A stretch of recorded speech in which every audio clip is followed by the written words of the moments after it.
La question qu'on vous pose aujourd'hui, est-ce que le cours d'éthique et culture religieuse est au fond, de façon déguisée, un cours 101 d'accommodement raisonnable? Si on vous pose la question, c'est que quelqu'un dans une étude l'a affirmé. Joëlle Quérin, chercheuse à l'Institut de recherche sur le Québec, bienvenue. Merci beaucoup. Qu'est-ce qu'on reproche au cours éthique et culture religieuse dans cette étude? De ne pas être un vrai cours de culture religieuse, d'être finalement un cours, comme vous l'avez dit, d'accommodement 101, donc un cours qui vise à endoctriner les élèves. C'est vraiment l'impression qui se dégage à la fois des documents ministériels et des écrits de ceux qui ont travaillé. Quand on dit les endoctriner, c'est qu'il y a le mot doctrine là-dedans. C'est quoi on a enlevé la religion, c'est quoi la nouvelle doctrine? Le multiculturalisme. Le multiculturalisme et ce qui vient avec, c'est-à-dire les accommodements. Surtout lorsqu'il est question de religion, évidemment, ça vient avec des accommodements religieux. Donc là, Trudeau, lui, tout le monde au Québec, on disait le PQ, les fonctionnaires du Québec, tout le monde était supposément contre Trudeau, mais tout le monde a avalé sa couleuvre, puis c'est devenu une nouvelle religion au Québec. Exactement. C'est ça qui est fascinant, c'est qu'au départ, quand Trudeau a imposé le multiculturalisme, on a dit il ne peut pas faire ça, ça noie notre culture dans la diversité canadienne, dans le multiculturalisme canadien. Et là, on fait exactement la même chose au Québec, mais dans le multiculturalisme québécois. Mais c'est exactement la même chose, mais à plus petite échelle, et on le fait nous-mêmes. On n'a même plus besoin de Trudeau pour le faire. Bon. Les compétences, parlons du contenu du cours. C'est quoi les compétences qui sont attendues? Maintenant que dans ce cours-là, on parle de compétences, quelles sont-elles? Oui, alors il y a 3 compétences qui correspondent aux 3 volets du cours, qui est le volet éthique, le volet culture religieuse et le volet dialogue.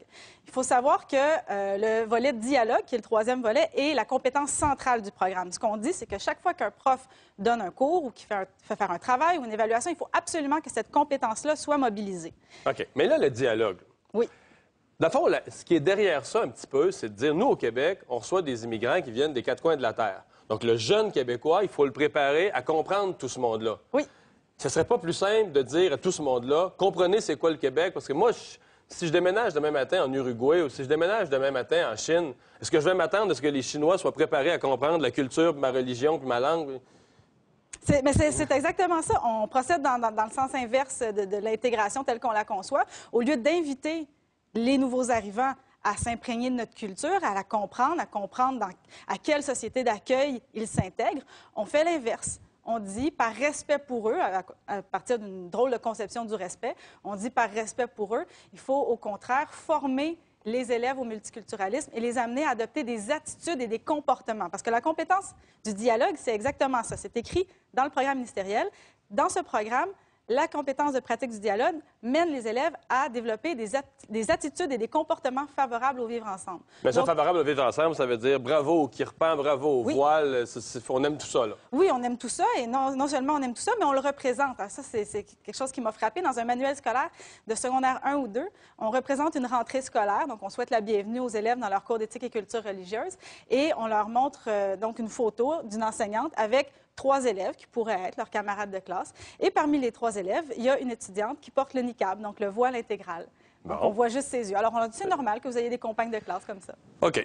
C'était pas réglé, ça? Il me semble que Bouchard-Taylor, le premier ministre Charest, nous avait dit, bon, là, l'identité avec ça, on va avoir des guides, on va savoir où on s'en va.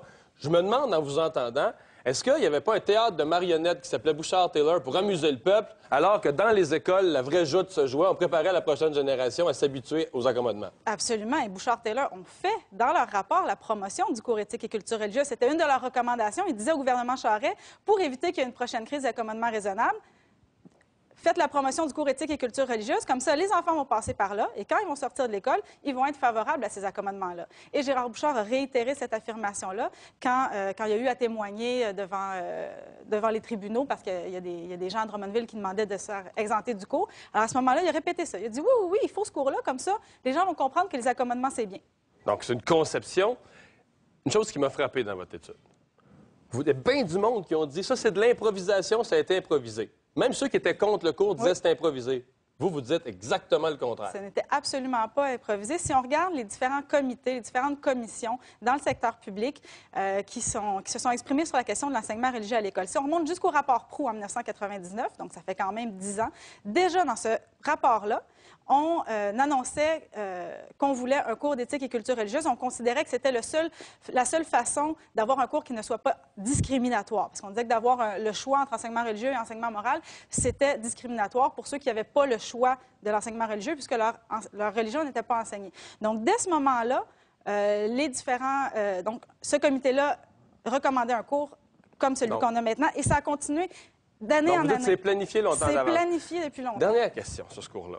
Il est quand même sorti quelques anecdotes savoureuses. On voulait enlever la croix là, dans le drapeau du Québec parce qu'on disait que c'est un symbole religieux. C'est Françoise David qui remplaçait la Vierge Marie dans un manuel.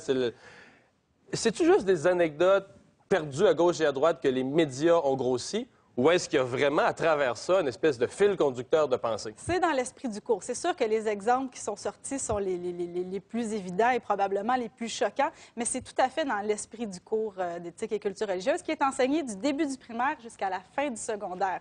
Alors vraiment, on veut être sûr de prendre les enfants très jeunes pour que quand ils sortent de l'école, ils soient parfaitement accommodables. Merci beaucoup, Joëlle Quérin. Merci à vous. Très intéressant. Au retour de la pause, le tour d'actualité 360 avec Martin Pelletier. Continuez à voter sur le cours d'éthique et culture religieuse sur vtl.ca. On veut avoir votre opinion.